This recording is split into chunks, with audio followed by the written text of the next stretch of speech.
Ahora que lo pienso, fui casi feliz en aquel tiempo.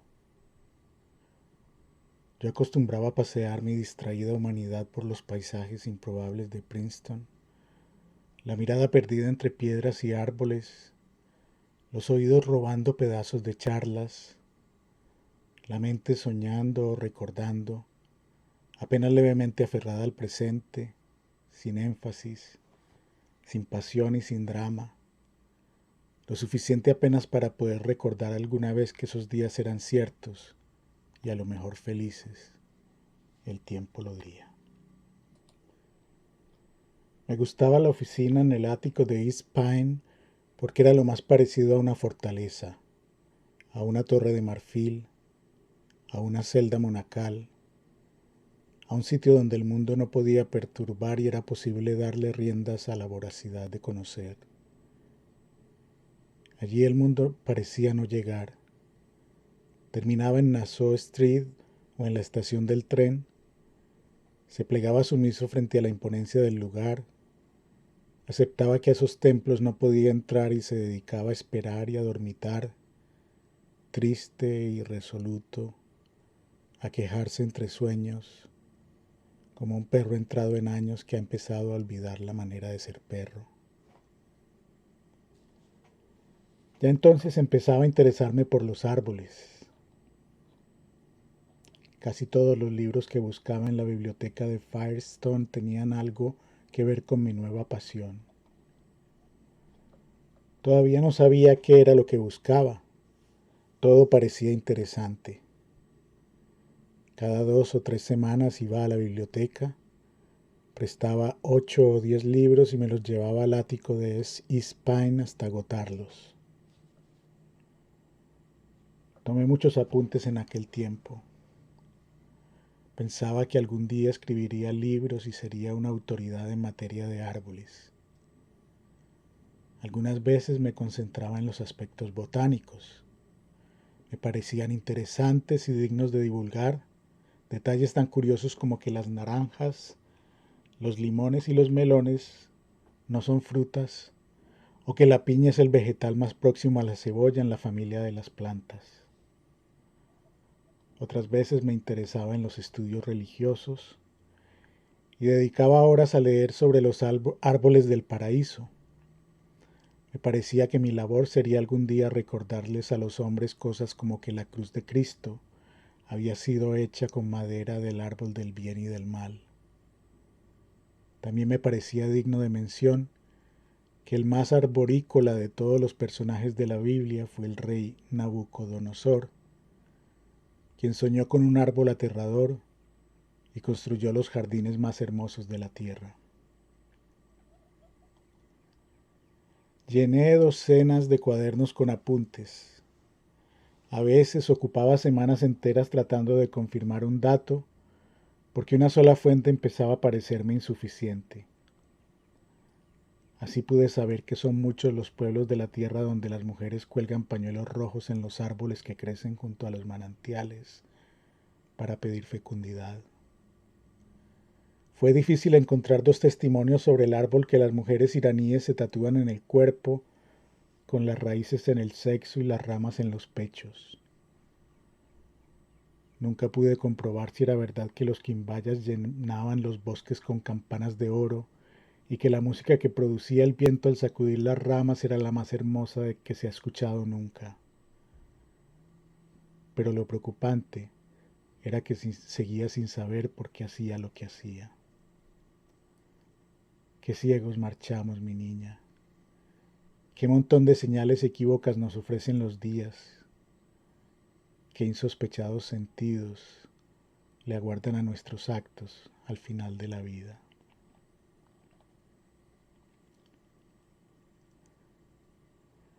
Cuando murió mi padre me sentí tan culpable y cansado como si yo mismo lo hubiera matado. Sé que morí ese día. Sé que ya agonizaba cuando tomé sus manos sin propósito y las obligué a darles una última caricia a mis mejillas. Ya no era de este mundo cuando tú me buscaste. Me ofreciste el amor, vida mía, pero yo no lo quise. No podía aceptar eso tan bello y tan triste. No me sentía dispuesto a regalarle nuevos rostros al dolor. Solo podía pensar en el silencio, la ausencia, la nada y el olvido. Quiero tener muchos hijos, me decías. Quiero la familia más feliz sobre la tierra.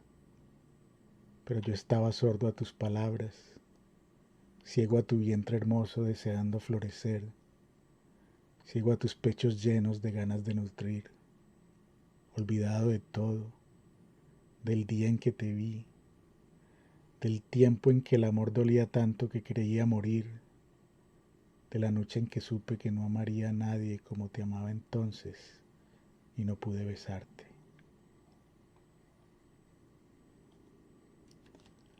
Su nombre era Mia Svensson. Supongo que venía de Noruega o de Suecia, de uno de esos parajes donde la gente se aburre sin remedio. Cuando dejaba mi encierro en el ático de East Pine, cuando buscaba aire, solía encontrarla en el banco del parque a la hora del almuerzo, y si no le decía algo, si no le dirigía la palabra, ella permanecía con el rostro hacia el suelo, sintiéndose invisible, temerosa de que un movimiento pudiera delatarla. Era una anciana pálida, muy larga y muy delgada. Nuestra charla fue lenta y espaciada.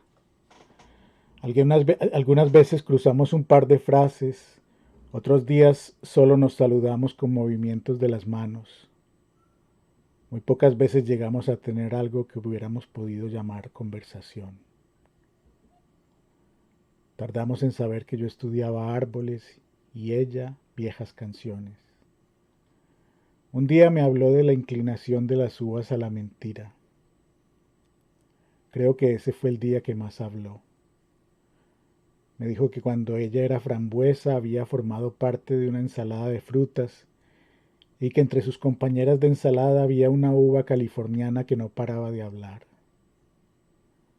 Todos en la ensalada terminaron escuchando las historias descabelladas que la uva contaba. Contó, por ejemplo, que una vez había ido a México a pasar sus vacaciones de primavera. Dijo que todo en ese país era muy bonito y que no se olvidaba nunca de ese viaje porque un día en Cuernavaca vio un milagro. Primero vio a otra uva que lloraba y lloraba en una iglesia, frente al altar principal. Nadie sabía lo que pasaba con esa uva, nadie sabía lo que pedía hasta que dos monjes famosos por su piedad se hicieron amigos suyos. La uva oró y lloró sin pausa durante 3 meses seguidos, pero Dios parecía no escucharla. Después de 3 meses la uva empezó a declinar en su fervor y solo iba a la iglesia los lunes por la mañana. Entonces Fray Crisóstomo y Fray Clímaco entendieron su misión en el mundo y se acercaron a ella. Hemos notado, hermana uva, que practicas la oración. La uva dejó de orar y llorar y miró con ojos redondos a Fray Crisóstomo. Caramba, qué observadores. Notamos también que tus visitas a la casa de Dios empiezan a ser cada vez más espaciadas. Lo dicho, dijo la uva, y reanudó su llanto y sus plegarias. La oración es alma de nuestras obras, dijo Fray Crisóstomo a Fray Clímaco, cuidándose de que la uva lo escuchara.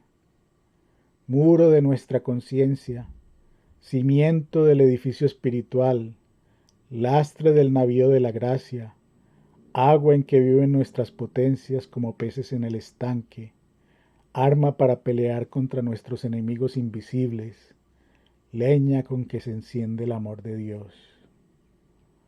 No solo es eso, replicó Fray Clímaco, es unión del alma con Dios, guarda del mundo, perdón de los pecados, madre e hija de las lágrimas, puente para pasar las tentaciones, victoria de las batallas, obra de los ángeles, mantenimiento de los espíritus, gusto de la gloria advenidera, obra que no tiene fin, venero de virtudes, procuradora de las gracias, sustento del alma, lumbre del entendimiento, espejo de aprovechamiento, estribo de la esperanza, arma contra la tristeza, tesoro de los monjes, pronóstico de la clemencia divina, tribunal que viene y excusa del juicio advenidero.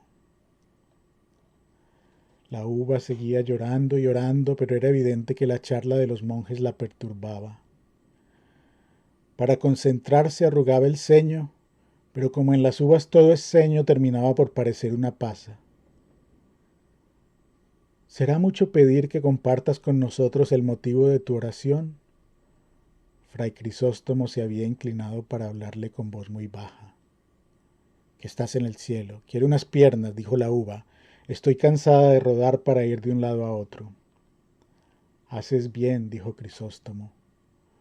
Así como el cuerpo sin alma se corrompe, y la ciudad sin muros es saqueada, y el navío sin lastre finalmente se trastorna, y el cuerpo sin nervios no tiene vigor, y el soldado sin armas es vencido, y los peces fuera del agua luego mueren, y el fuego sin leña no se conserva.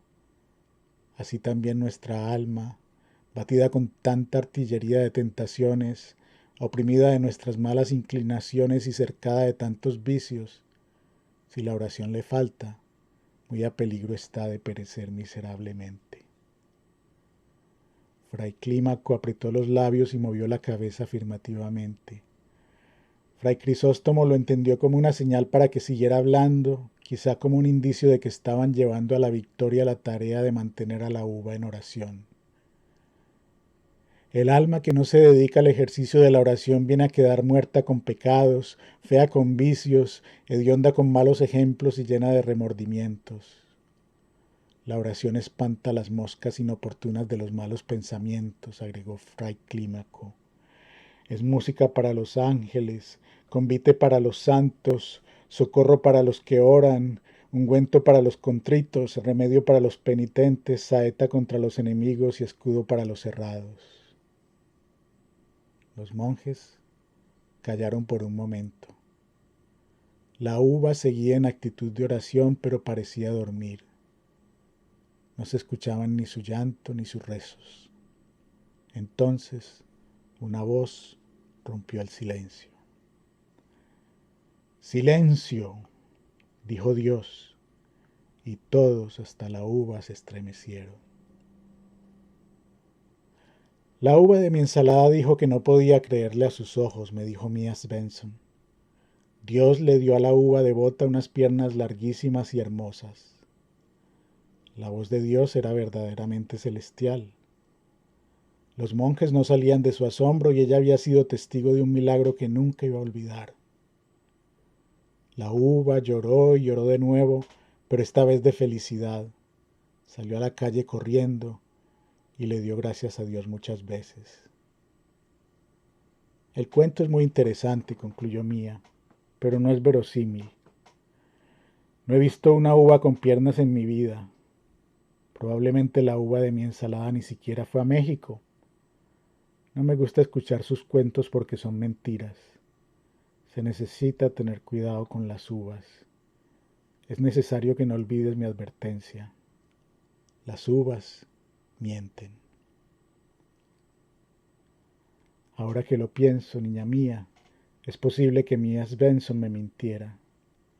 Es posible que nunca haya estado en esa ensalada, que jamás haya existido la uva de su historia.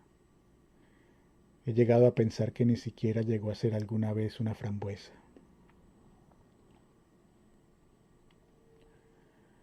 Raras veces tenemos el curioso privilegio de saber que lo último que hacemos es lo último que hacemos. Es más común pensar que tenemos mucho tiempo, que las condiciones en que transcurre nuestra vida serán invariables para luego descubrir que nos fuimos casi sin despedirnos, que aquello que pensábamos un elemento más de la secuencia en realidad ha sido su final. La circunstancia más rotunda es cuando la muerte llega. Una persona se levanta temprano, casi siempre sin saber que será la última vez que se levanta, olvidada tal vez de los últimos sueños de la última noche, esos que siempre anuncian en forma misteriosa, y se dirige al baño y da a su cuerpo las últimas limpiezas y luego va pasando por entre gente y cosas, casi siempre ignorando que está diciendo adiós a cada paso. También hay despedidas menos crueles, pero igual de inadvertidas. En Princeton, por ejemplo, mi última tarea fue una larga pesquisa sobre una de las 7 maravillas de la humanidad. Yo no sabía que sería lo último. Cuando me aventuraba a imaginar un futuro, me veía siempre en aquel sitio leyendo y tal vez escribiendo sobre árboles. De los jardines colgantes de Babilonia ya se hablaba 600 años antes de Cristo. Las descripciones eran tan fastuosas que en muchas épocas se dudó de su existencia. Solo en 1903, cuando excavaron sus ruinas, fue posible confirmar los detalles. Estaban muy cerca del palacio en el centro de Babilonia. A pesar de que las piedras son escasas en ese valle, o mejor justamente por eso, el rey ordenó que la estructura de más de 100 metros de alto y 1 milla cuadrada de área fuera toda de piedra. Se extendía también bajo la tierra. Tenía enormes bodegas subterráneas donde se mantenían refrigerados bienes perecederos y salones muy frescos donde solían celebrarse placenteras reuniones. Los jardines eran una serie enorme de galerías con arcos, terrazas y balcones de piedras talladas. Estaban repletos de flores perfumadas del oriente y de árboles frutales. Su suelo era una mezcla de arcilla humedecida con tierras muy propicias. Una bomba hidráulica y un complejo sistema de pozos elevaba agua hasta un tanque en la parte más alta, desde donde ésta fluía continuamente sobre las terrazas, manteniéndolas verdes a pesar del aire seco y ardiente de Babilonia. Planchas de plomo impedían que la humedad alcanzara las recámaras subterráneas, donde la fragancia y la frescura del jardín producían alegrías delirantes en la gente de la corte. Cuando supe que habían sido construidos para halagar a la reina Siajerjes, algo en mi corazón se lamentó de no tener a quien amar en esa forma.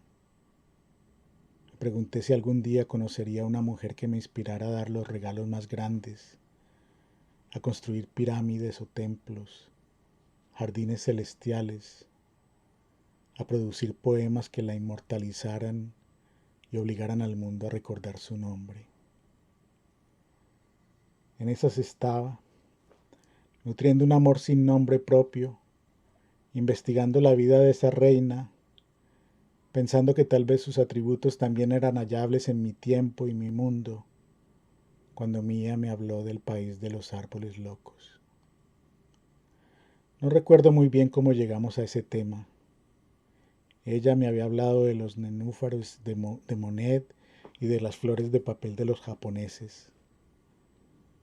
Yo traté de responderle con mi ya fatigosa erudición. Le hablé del bosque de piedra de Arizona, con sus árboles casi tan viejos como el mundo. Le hablé de la longevidad de las secuoyas que ya estaban en pie y eran muy grandes cuando se construyeron las pirámides de Egipto. Le hablé de la veneración que los egipcios le tenían al sicamoro, de las propiedades que le atribuían para fortificar el cuerpo y nutrir el alma. Ahora veo claro, pero entonces no pude comprender que mis palabras eran una doliente confesión que Mia Svensson comprendió de inmediato. Es increíble, amor, mi niña bella, todo lo que decimos aún con las palabras menos premeditadas.